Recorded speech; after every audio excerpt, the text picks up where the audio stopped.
Сакам да ве прашам за реакциите кои што постојано пристигнуваат од опозицијата за вашата работа, вашата лично и на комисијата. И денеска има реакција од советничката група на ВМРО-ДПМН во град Скопје. Велат дека според нив е скандал тоа што наместо оставка да даде Караџовски поради големиот број заразени и мртви, Шилегов и власта му ја даваат наградата 13 ноември. Што велите вие за ова? Денеска кога излегов од дома, се заветив дека нема да зборам така како што друг пат сте ме чули, меѓутоа ќе ви одговорам на прашањето. Прво, она што сум му кажал повеќе пати, а и сега пред гледачите ќе го кажам. Во комисијата имаме 17 луѓе, елитни лица од својата бранша.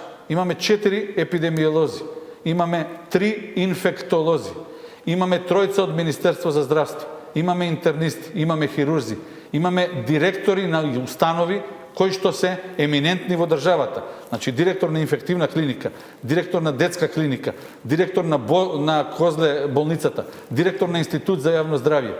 Имаме лица кои што се по својата бранша врзани со работа на аеродром, лица од Министерство, директор на Здравствен дом Скопје. Значи, кога некој ќе рече дали се тоа лица кои што го спроведуваат процесот на спроведување на овие мерки. Да. Сега, да не одговарам на партијата, зашто ми рековте партијата го имала тоа, скандалот е уште поголем кога дел од тие луѓе коментираат нешто, доктор Жарко Караџовски е крив за ширењето на вирусот во Република Северна Македонија.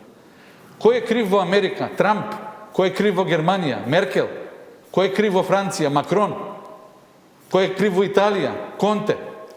Кој е крив во Шпанија, во Бугарија, во Србија?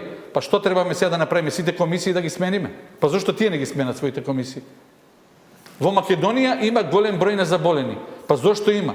Затоа што дел од мерките народот не ги почитуваше, не Жарко Караџовски. Жарко Караџовски заедно со комисијата е само стручно советодавно тело на министерот за здравство. Хиерархијата оди комисија, министер за здравство, главен кризен штаб, влада. Донесувањето на одлуките. Ве молам. За она за што не прозиваат сите. Не сакав ова да го кажам, меѓутоа некако сум испровоциран, па ќе морам да го кажам. Тој што сака да помогне, нека не филозофира од страна, нека облече бел мантил, нека дојде кај мене, јас ќе му дам скафандер. 1 сат само да дреме на инфективна клиника. Нека покуша да помогне, ако не знае ништо друго, нека изнесува медицински отпад. Нека помогне на оние луѓе кои што крваво ја заработуваат својата плата 8 месеци. Па ние не сме виделе фамилија и не сме виделе годишен одмор. Меѓутоа, да биде трагедијата поголема за наградата која што ми е предложена дека ќе ми биде врачена, јас дознав дури вчера и тоа не сакајќи. Затоа што нити гледам, нити читам мрежи, нити сајтови, нити нешто друго. Сум фокусиран на мојата работа. Меѓутоа, омаловажување на луѓето и давање на конотации дека Жарко има хациенда и дека Жарко има бесен джип, а тоа го рекоа врвните лица на некоја дотична партија. Не сакам да опонирам, нити да разговарам со луѓе кои што се нестручни и некомпетентни за медицина. Пратеничката група во град Скопје.